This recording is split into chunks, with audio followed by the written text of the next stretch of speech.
y a todas. Un poco más adelante tendremos noticias del estado de salud de los señores Radamés Veloz, consultor jurídico del Plan Social de la Presidencia, y Julio César Martínez, baleados anoche en un intento de atraco. Vamos a buscar detalles de esta información. Ambos están en la clínica Independencia. Están en la clínica Independencia. Entonces trataremos de ver qué fue lo que pasó con ellos y cuál es su situación. Entonces, señores, antes de entrar con otros temas, decir que Guatemala va a salir de Guatemala para Guatepeor. De Guatemala para Guatepeor. Nada bueno le espera a Guatemala de la próxima elección presidencial, la segunda ronda de octubre, en la que tendrán que debatirse entre dos aspirantes que no pintan nada bueno. No pintan nada bueno, porque en primer lugar, la gente, por el cuestionamiento a la política, por la crítica a la política, por vengarse de la política, entonces en la primera ronda le ha dado la principal votación a un cómico, el señor Morales, Juan Morales, que tiene un programa que se llama Moralejas. Entonces podrá ser una persona popular, un rostro refrescante, popular, pero no es de eso que se trata. Y no es que se subestime a una persona por lo que hace. Él es cómico y vive de la comedia porque ese ha sido el medio en el que ha podido proyectarse y tener más éxito, pero cuando viene a ver y lo es un especialista en otras áreas. Dicen que es teólogo, que es economista, etcétera. El caso es que su focalización no es la política, ni menos el gobierno. Entonces, la gente de pronto, por dar una respuesta rápida, escoge una persona para, si la elige, en 6 meses quererla sacar de la presidencia, porque sería desastrosa. La otra opción es el doctor Copy-Paste. El doctor Copy-Paste, un hombre que plagió sus tesis doctoral y que tiene una gran fortuna, pero el origen de esa fortuna siempre ha sido oscuro, muy nebuloso, el origen de su fortuna. Entonces, este señor y el señor Morales son los que califican para ir a una segunda ronda en octubre. Es decir, que entre uno de esos dos estará el próximo presidente de Guatemala. De ahí no sale nada bueno. Nada bueno sale de ahí. La política es algo serio. La política no es solo popularidad o coyuntura. Gente sin unas ideas claras de lo que deben hacer, sin un conocimiento de Estado, de la realidad de su país, sin un contacto real con la gente, con la población, pues pueden llegar como si se tratara de unas patronales que se está escogiendo el rey momo de un carnaval. Eso es lo que parece, que es rey momo de un carnaval y no a un presidente de la República, lo que se está escogiendo en Guatemala. Son las 7:06. El sol de la mañana. El sol de la mañana. Señores, la verdad es que agradecer a Santiago de los Caballeros por la acogida, por el gran calor que recibimos durante los 2 días que estuvimos por segunda vez haciendo el programa El Sol de la Mañana desde nuestra cabina en los jardines metropolitanos de Santiago de los Caballeros. 2 días pues muy exitosos con el nivel de participación de este programa, donde no hubo ningún sector importante que se quedara pues fuera de nuestro programa. Decenas de personas, de personalidades que no solo fueron a participar en el programa porque por razones de tiempo muchas personas no pueden ser incluidas en la agenda, aunque lo merecen y tienen mucho que aportar. Entonces la gente iba durante estos 2 días a la cabina, no solo por el interés de participar en el programa, sino de compartir con el equipo, de ver la realización del programa desde Santiago de los Caballeros, donde estuvimos el jueves y el viernes de la semana pasada, tratando muchos temas importantes. Santiago está pendiente, de manera muy acalorada está el tema de la alcaldía, de la candidatura para la alcaldía, porque el Partido de la Liberación Dominicana tiene pues discusiones con 2 aliados importantes que han tenido interés en esa plaza. Con nosotros estuvo en el programa una buena entrevista, una buena conversación, el exalcalde José Enrique Sué. José Enrique Sué, siempre lo hemos dicho aquí, porque la verdad no tiene por qué ser ocultada, la gente como quiera la conoce. José Enrique, pues cuando se han medido los candidatos de manera individual, él presenta una situación favorable. Su límite estará en la fuerza del partido que lo postula, que es el Partido Reformista, aunque él llevó un estudio y su equipo sobre el comportamiento de Santiago en términos electorales, y en ese estudio ellos tratan de demostrar que Santiago de los Caballeros siempre se ha fijado más en la personalidad que va a la alcaldía que en el partido que lo postula. Entonces, así él justifica o marca su ventaja. El actual síndico Gilberto Cerulle no estuvo en el programa, estuvo el secretario general del ayuntamiento, el ingeniero Irving Vargas estuvo con nosotros, también una muy buena conversación, y defendió la gestión y las posibilidades políticas de Gilberto Cerulle, que el sábado entonces encabezó una manifestación demostrando que va a luchar por la plaza. Él no sabe en qué boleta va a aparecer, porque ha estado en conversaciones con distintos partidos, pero el PRD en sus negociaciones con el Partido de la Liberación Dominicana, que se anuncian esta tarde, si Dios lo permite, pues esta plaza de Santiago no ha sido la plaza que ellos han reivindicado, por la que más han estado insistiendo.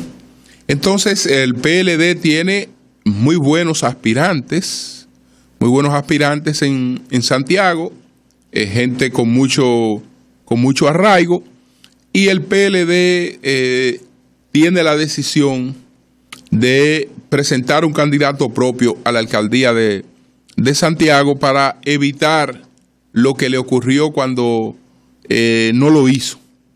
Cuando no lo hizo, entonces Gilberto Cerulle se fue al PRD, pudiendo haber sido el candidato a síndico del PLD, y ganó la sindicatura.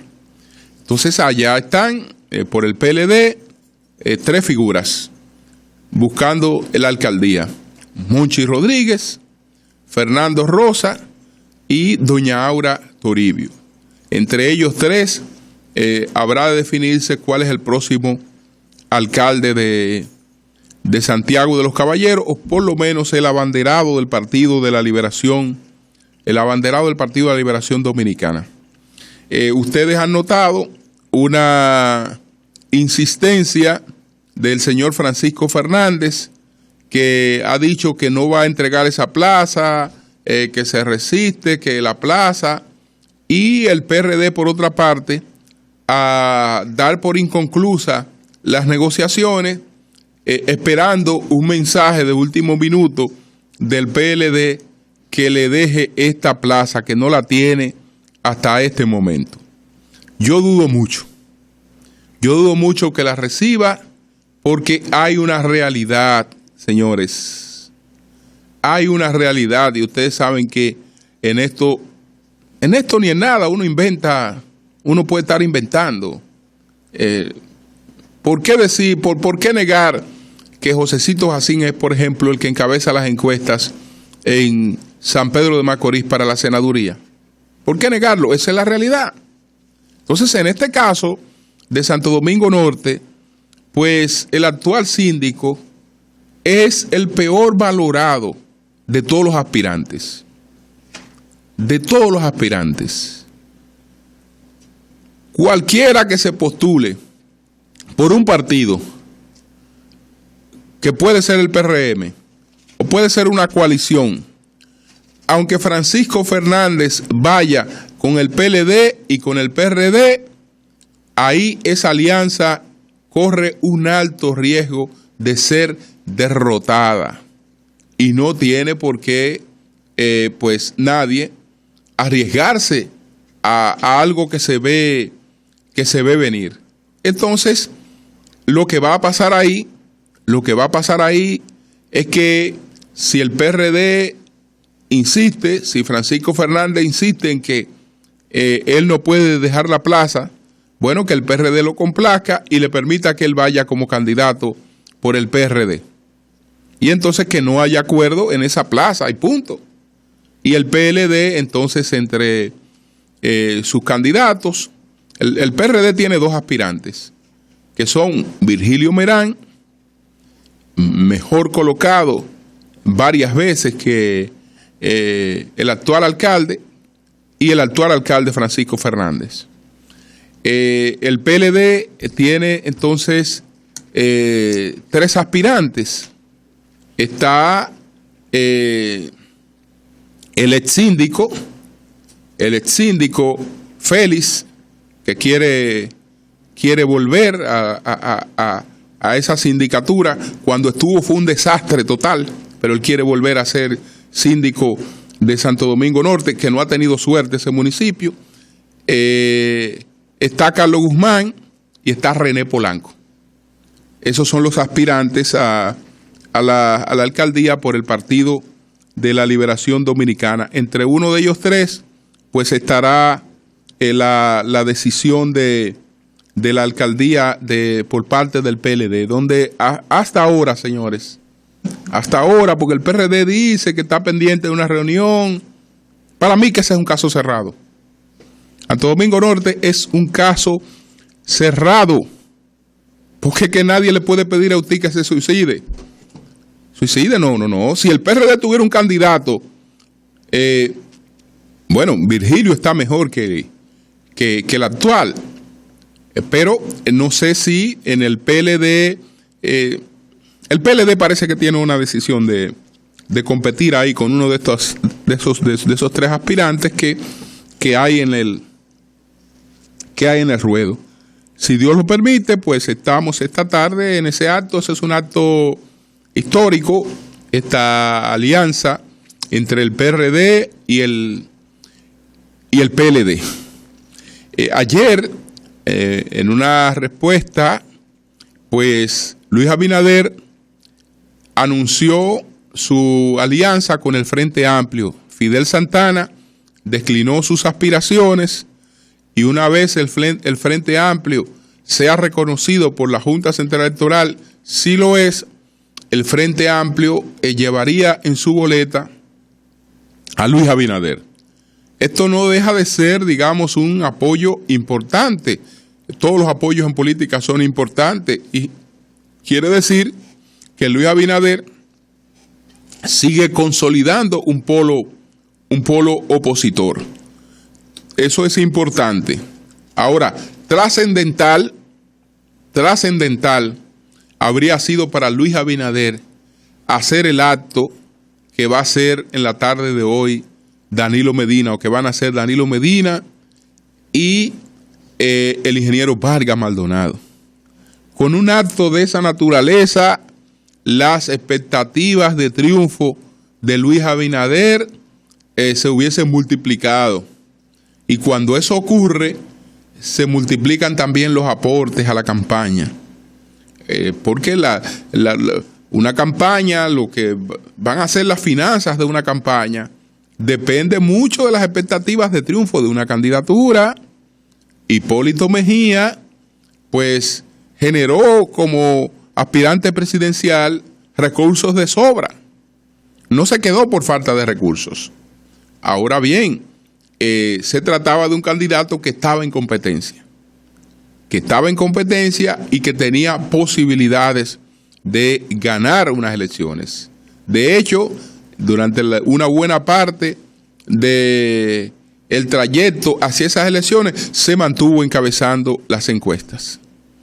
Si Luis Abinader lograba un acuerdo con el PRD, la verdad es que sus expectativas de triunfo fueran distintas y la situación fuera mucho más competitiva. Muchas personas hacen una pregunta. ¿Cuál es la pregunta? ¿Cuál es el aporte real del PRD al PLD? Mire, si las cosas fueran simples, podríamos decir, mire, el apoyo es hasta innecesario, porque el PLD como partido político está en primer lugar y puede ganar unas elecciones sin el PLD. Pero las cosas en política no pueden verse así. Primero, todos los apoyos son importantes y son necesarios. Y son necesarios porque usted gana no cuando las encuestas dicen que usted va a ganar, no cuando usted tiene tal posicionamiento, sino cuando sus votos se cuentan y ahí están. Y para que eso sea así, esa realidad hay que construirla sumando. Pero ¿qué ocurre? Que lo otro que la pregunta que habría que hacerse, que habría que formularse, es esa misma alianza del otro lado, ¿qué representaba para el PLD? ¿Qué representaba para el PLD? Y usted puede hacer unos cálculos mínimos. Si usted quiere darle un mínimo aporte al PRD, el mínimo aporte que usted quiera, diga, bueno, ¿qué le va a sumar al PRD?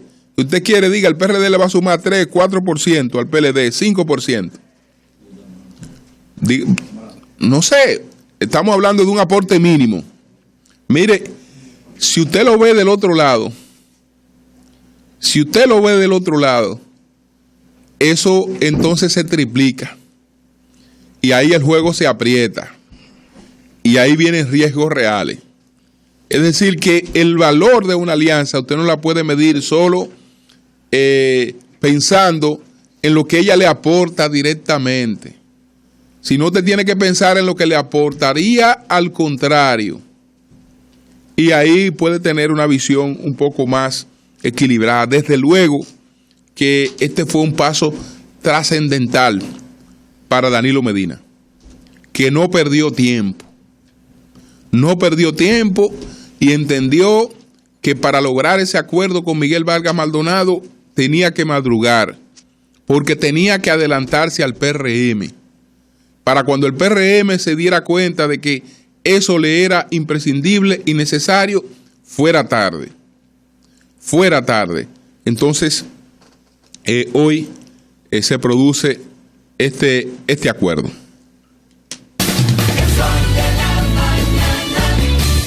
El sol de la mañana, el sol de la mañana. Señores, la verdad es que se ha armado tremendo lío con el informe de la Comisión Interamericana de los Derechos Humanos sobre el caso de los estudiantes normalistas desaparecidos en Iguala. Resulta que el Procurador General de la República, que fue después destituido, el Procurador Jesús Morillo Carán, había dado un informe en el que se establecía que estos estudiantes pues habían sido incinerados en un vertedero que es el de Cocula, que habían sido incinerados allí. Con pruebas científicas y datos científicos, técnicos irrefutables, la Comisión Interamericana de los Derechos Humanos ha demostrado que estos estudiantes no fueron incinerados en ese lugar. Entonces, que el Ministerio Público mintió. ¿Y por qué razón tenía que mentir el Ministerio Público? Eso crea mayores confusiones en toda esta cuestión. De hecho, los familiares de las víctimas nunca aceptaron el informe del Ministerio Público. Entonces, ¿qué plantea esta comisión?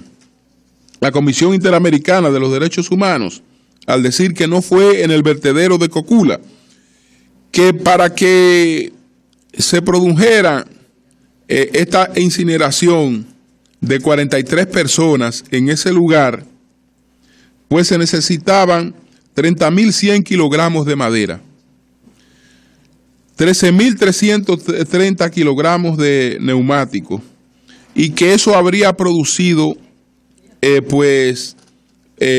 un incendio con un nivel de llamas que no habrían sido imperceptibles, es decir, que habrían llamado bastante la atención, y que esas llamas estuvieran ardiendo con toda intensidad por un tiempo no menor de 60 horas, y que nada de eso ocurrió. Pero los familiares también desde el principio decían, pero ven acá, si también hubo lluvias en esos días, etcétera, tampoco iban a llegar a la incineración total. Entonces, esto revoltea todo de nuevo, porque demuestra que ha habido un interés por ocultar la verdad, o tal vez que a falta de tener una explicación y de profundizar con las presiones, entonces se construyó una explicación, y todas las cosas ahí conducen a especulaciones y a pensar mal de lo que ocurrió en esta situación. Ese es un tema que desde luego seguirá evolucionando. Son las 7:25 minutos.